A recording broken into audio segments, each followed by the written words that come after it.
আলী বলছেন? হ্যাঁ, আক্তার আলী বলছি। বলছি অবশেষে রাজ্য সরকার এনওসি দিল সন্দীপ ঘোষের ব্যাপারে, সিবিআই চার্জ ফ্রেম করতে পারলো, কি বলবেন এই বিষয়টা নিয়ে? হ্যাঁ, এটা মানে আমার খুব টাফ লড়াই ছিল। এটা 5 মাস লেগে গেল, কিন্তু এই লড়াইটা মানে আমার এখন ভালো লাগছে না। তার কারণ এই লড়াইয়ের সঙ্গে অভয়া জাস্টিস, ন্যায় বিচার কানেক্টেড ছিল। আমি অবাক হচ্ছি কি অভিজিৎ মন্ডল এবং সন্দীপ ঘোষ ওই কেসে ওরা জামিন পেয়ে গেছে। তা আমি সেই জন্য আমি আমার পুরো দম লাগিয়ে দিয়েছি যাতে এই কেসে না বেরোয়। আর আমি ডিটারমিন ছিলাম কি ও যদি সুপ্রিম কোর্ট যায় তাহলে আমি সুপ্রিম কোর্ট, তার কারণ আমি তো 27 তারিখে আগে জানতাম না কি স্টেট এনওসি দিয়ে দেবে। তার কারণ নভেম্বর মাসে 29 তারিখে সিবিআই চার্জশিট দিয়েছিল। তখন কিন্তু চার্জশিট গঠন করা যায়নি, তার কারণ স্টেট আশিস পান্ডে আর সন্দীপ ঘোষের রেসপেক্টে এনওসি দেয়নি, যার জন্য এই কেসটা পেন্ডিং ছিল। 27 তারিখে লিস্টেড ছিল, 27 তারিখে শিডিউল ছিল, 27 তারিখে 28 তারিখে হিয়ারিং এর জন্য। 27 তারিখেই সন্ধ্যেবেলা স্টেট এনওসি দিয়েছে এবং অনারেবল কোর্ট ডাইরেকশন দিয়েছে কি 7 দিনের মধ্যে ট্রায়াল চালু করতে। একটা জিনিস জিজ্ঞাসা করছি, এই যে অভয়া, এই যে এই সন্দীপ ঘোষ এবং টালা থানার ওসি এরা জামিন পেয়ে গেল অভয়া কেসে, কিন্তু শুধুমাত্র এই সঞ্জয়ের ফাঁসি দেওয়ার জন্য তৎপর রাজ্য এবং সিবিআই, এই বিষয়টাকে আপনি কিভাবে দেখছেন? দেখুন, সঞ্জয় ফাঁসি হওয়া উচিত। ও যে কাজ করিয়েছে, যে এটা একটা মানুষ, সাধারণ মানুষ করতে পারে না, এটা ইনহিউম্যান। কিন্তু তার সঙ্গে এটাও ঠিক কি এই পুরো ব্যাপারটা একটা রহস্য রয়ে গেছে। এই রহস্য থেকে পর্দা ওঠার দরকার ছিল। তার কারণ যদি শুধু সঞ্জয় ইনভলভ থাকে তাহলে অনেকগুলো জিনিস আছে, সেগুলো মেলাতে হবে। প্রথমে এটাকে সুসাইড কেন বলা হলো, তারপরে ক্রাইম সিনে এতগুলো লোককে নিয়ে যাওয়া হলো কেন, তারপরে বাথরুমটা যেটা একদম অ্যাটাচ সেমিনার রুমে যেখানে ঘটনাটা ঘটেছিল সেটাকে ভাঙা হলো কেন, 14 তারিখে এত লোক ভ্যান্ডালিজম করলো কেন, এগুলো না খুব একটা বড় রহস্য। সঞ্জয় যদি ফাঁসি হয়ে যায়, ও মরে যায়, মরে যাক, ওর ফাঁসি হওয়া উচিত। কিন্তু তার পেট থেকে এই বিষয়টা কিন্তু বার করার দরকার কি এটা একটা খুব বড় সড়ো কনস্পিরেসি মনে হচ্ছে। একদম, না আমি হলে বলছি এত এই সঞ্জয়কে সেই রাতে অনুপ গুপ্তা ফোন করে ডেকেছিল। ও হুম মানে ও এই মুখ হ্যাঁ, এসআই পুলিশ। অনুপ গুপ্তা, হ্যাঁ। একদম একদম, আমি বলছি এই সঞ্জয়ও তো মুখ খুলছে না, সঞ্জয়কে তো এত প্রশ্নও করা হচ্ছে, সঞ্জয় তো কিছু বলতেও চাইছে না। কি মনে হয় রাজ্য সরকারের প্রচন্ড চাপে আছে জেলের মধ্যে?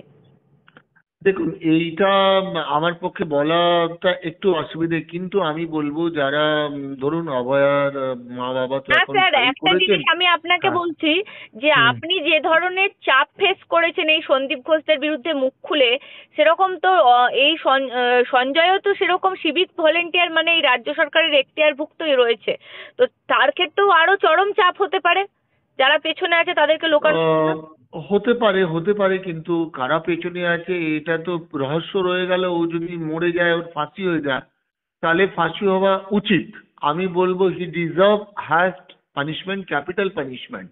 কিন্তু আমাদের জনগণ আমরা জানতে চাইছি কি এই এত বড় যে রহস্য ছিল, যদি রহস্য না হতো তাহলে তাড়াতাড়ি বডি পুড়িয়ে দেওয়া, অনেকগুলো জিনিস আছে যেগুলো কোরিলেট করছে, মানে একটার সঙ্গে অন্য লিঙ্ক হয়ে যাচ্ছে।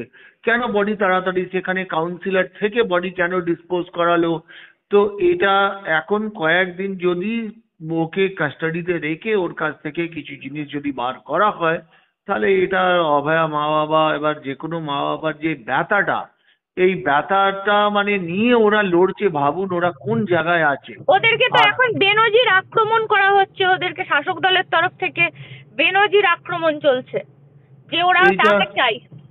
এইটা এইটা তো যার মেয়ে গেছে তারাই বলতে পারবে। শাসক দলের যদি ঈশ্বর না করে এই ঘটনা যদি শাসক দলের কারোর সঙ্গে ঘটতো, তখন ওরা বুঝতে পারতো সন্তানকে হারানো এই ব্যথাটা যে কি ব্যথা হয়।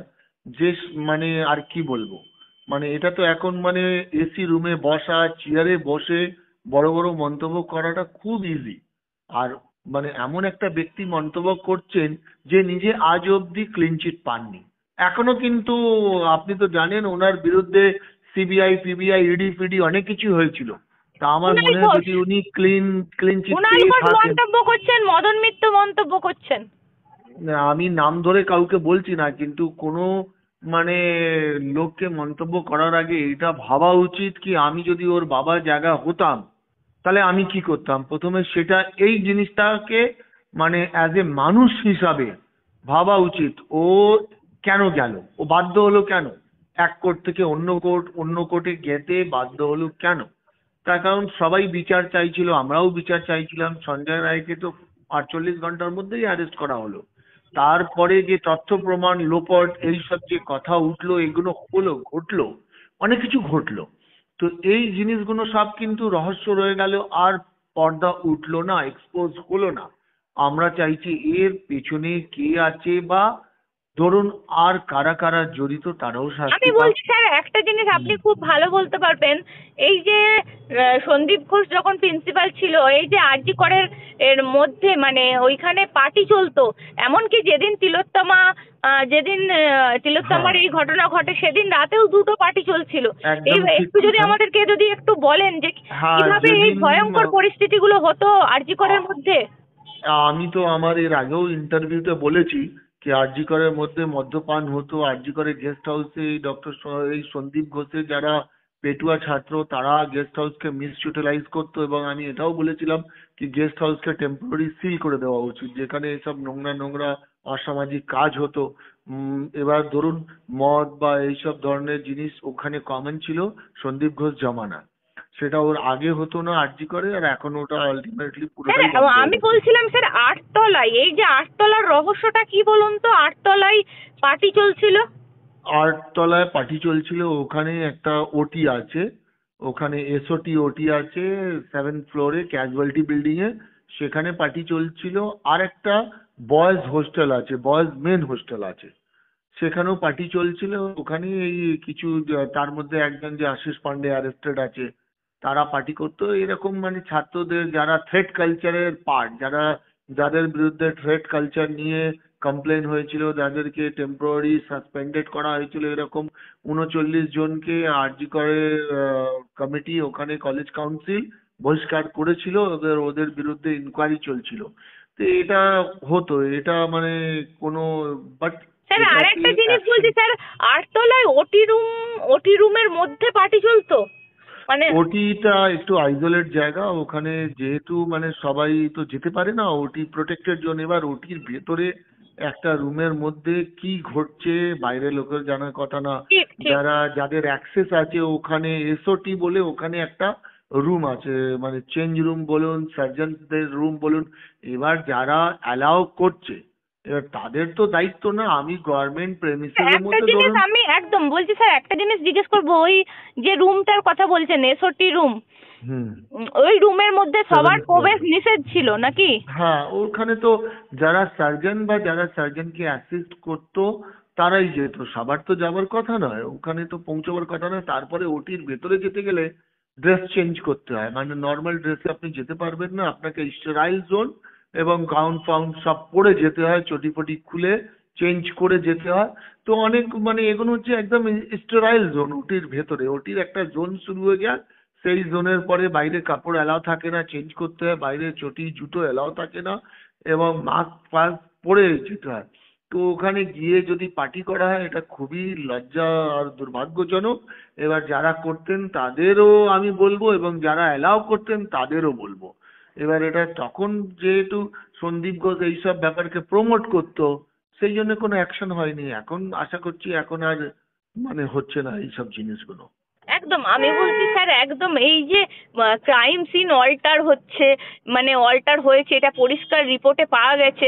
তার মানে ক্রাইম সিন ওই আটতলার ওই যে রুম আপনি বলছেন যেখানে সবার প্রবেশ নিষেধ, সেখানেও হতে পারে।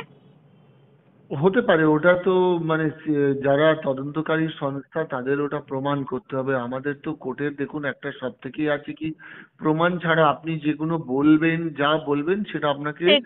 তার এভিডেন্স দিতে হবে, হ্যাঁ একদম নাহলে একদম। ওটা না ওই স্ট্যান্ড যে করবে বলছে না। না ক্রাইম হ্যাঁ, সিন অল্টার হয়েছে, মানে ওই সেমিনার রুম সেটা ক্রাইম সিন হ্যাঁ, নয় বাট বলা হচ্ছে ক্রাইম বারবার। সিন সেটা সিএফএসএল রিপোর্টে বলা হয়েছিল, হুম। কিন্তু ওদের তো এটাও প্রমাণ করতে হবে তাহলে ক্রাইম সিন কোনটা।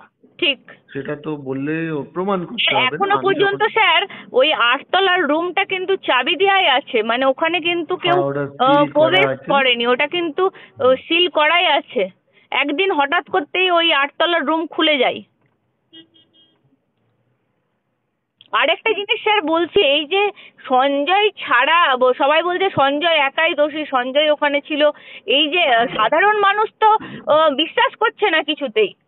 আচ্ছা, না দেখুন, আমরা সবাই জাস্টিস চাইছি এবং ওর ফাঁসি হোক, কিন্তু এটা আমরা চাইছি কি কি ঘটেছিল, কি হয়েছিল, আর কারা কারা ছিলেন, এটা কিন্তু আমাদের এবং যারা অভয়া মা বাবা তাদের জানারও দরকার।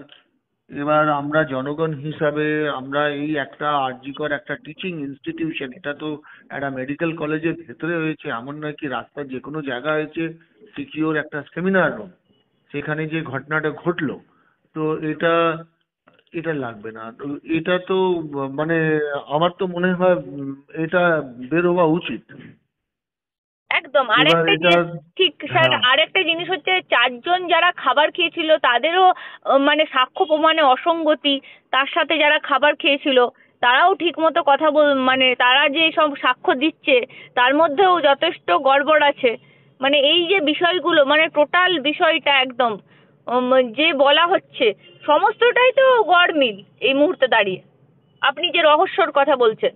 হ্যাঁ, এই রহস্যটা এটা থেকে এবার ধরুন যে যেরকম ডক্টর সুমিত তরফদার, উনি নাকি ওর থেসিস চেঞ্জ করে অন্য লোককে দিয়ে দিয়েছিলেন।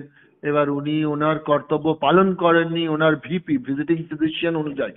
তো অনেকগুলো জিনিস রহস্য হচ্ছে, ও কি কোনো চক্রান্ত শিকার হয়ে গেছিল, ও কি কিছু জেনে ফেলেছিল? এবার সেই জিনিসগুলো না এক্সপোজ হচ্ছে না। যদি জেনে ফেলেছিল তাহলে কমপ্লেন করেছিল কিনা, কোথায় করেছিল, আমরা কোনো না ডকুমেন্টারি এভিডেন্স পাইনি, তদন্তকারী সংস্থাও পাইনি। সেই জন্য এটা মানে হয়তো আমরা বললেও স্ট্যান্ড করবে না, মানে আমরা তো হ্যাঁ, আরেকটা জিনিস কোনো বলছি, জিনিস, আপনার হ্যাঁ। কি সন্দীপ ঘোষের বিরুদ্ধে লড়াই জারি থাকবে? আপনি সন্দীপ ঘোষকে শেষ অবধি দেখবেন? আমি এ- শুধু সন্দীপ ঘোষ না, আমার এই লড়াইটা দুর্নীতির বিরুদ্ধে। এবার অনেক লোক আমার ব্যাখ্যাটা ভুল দেখিয়েছে। কেন দেখিয়েছে? আমি যখন, এটা আমার 5 মাসের লড়াই না, এটা আমার 1.5 বছরের লড়াই। আমি দুর্নীতি, তার কারণ এই যে ছাত্রদের উপরে অত্যাচার হতো, এবং আপনি ধরে নিন আমি যেগুলো বলেছি সেগুলো কিন্তু প্রমাণিত হয়েছে, সেগুলো কোর্টে প্রমাণ হয়েছে বলে আজকে 5 জন অ্যারেস্টেড আছে।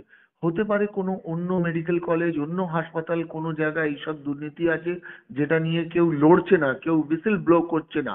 আমি যেহেতু আরজি করে ছিলাম, আমি সাহস দেখিয়েছি আমার ক্যারিয়ারকে, তার জন্য আমার ক্যারিয়ারে অনেক ক্ষতি হয়েছে। আমার সার্ভিস রেগুলারাইজ হয়নি 10 মাস ধরে। স্বাস্থ্য দপ্তর আমার ফাইল, MA ব্রাঞ্চ বিশেষ করে ফাইল, একটা ফাইল ইনিশিয়েট করতে কতক্ষণ লাগে, কিন্তু 10 মাস ধরে অফিসাররা, আমি স্বাস্থ্য দপ্তরে গেলে আমার সঙ্গে ভদ্রভাবে ভালোভাবে কথা বলে না, লোক এন্টারটেইন করে না। আমি কিন্তু একটা জিনিস, এটা ধরুন জনগণ যেটা অ্যাকসেপ্ট করছে সেটা আমার ডিপার্টমেন্ট অ্যাকসেপ্ট করছে না, কি আমি একটা ভালো কাজ করেছি, আমি দুর্নীতিকে এক্সপোজ করেছি। ডিপার্টমেন্ট ভাবে আমি সরকার বিরোধী, আমি সরকার বিরোধী নাকি কাজ করছি। তো দুর্নীতিকে ধরিয়ে দেওয়া, এটা তো সরকারের দায়িত্ব ছিল ধরে শাস্তি দেওয়া, এটা আমার কাজ ছিল না। আমি একটা গভর্নমেন্ট এমপ্লয়ি, কিন্তু আমি যখন দেখলাম কি আর এদের কিছুই হচ্ছে না এবং কেউ মুখ খুলছে না, তখন অন্য কেউ তো আসেনি, অনেকজনই চাকরি করেন, অনেক অফিসার আছেন, অনেক স্টুডেন্ট, অনেক লোক ছিলেন, কিন্তু কেউ সাহস করে সন্দীপ ঘোষের এগেনস্টে কোর্টে যায়নি, কেউ বিভিন্ন জায়গায় কমপ্লেন করেনি। আমি দুর্নীতি এক্সপোজ করেছি, আজ অব্দি এটার জন্য আমাকে কেউ অ্যাপ্রিসিয়েট করেনি। আমি এই দেশের নাগরিক হিসাবে আমার দায়িত্ব পালন করেছি, সেই জন্য আমি এই লড়াইটা লড়বো। এবং শুধু সন্দীপ ঘোষ না, দুর্নীতি যেখানে আমি খবর পাবো দুর্নীতি হয়ে লড়বো, যাতে এই বাংলাকে দুর্নীতি থেকে মুক্ত করা যায়। আমি জানি আমি একা পারবো না, হয়তো আরো কেউ, আক্তার আলী অন্য জায়গা থেকেও কেউ উঠবে, কেউ দাঁড়াবে আমার জায়গায়, আসবে সাহস করে কি হ্যাঁ আক্তার আলী করেছে, এরা শাস্তি পেয়েছে, তাহলে আমিও সাহস করব। এই মেসেজটা জনগণের কাছে যাবে। আপনাকে অসংখ্য ধন্যবাদ স্যার আমাদেরকে এতক্ষণ সময় দেওয়ার জন্য।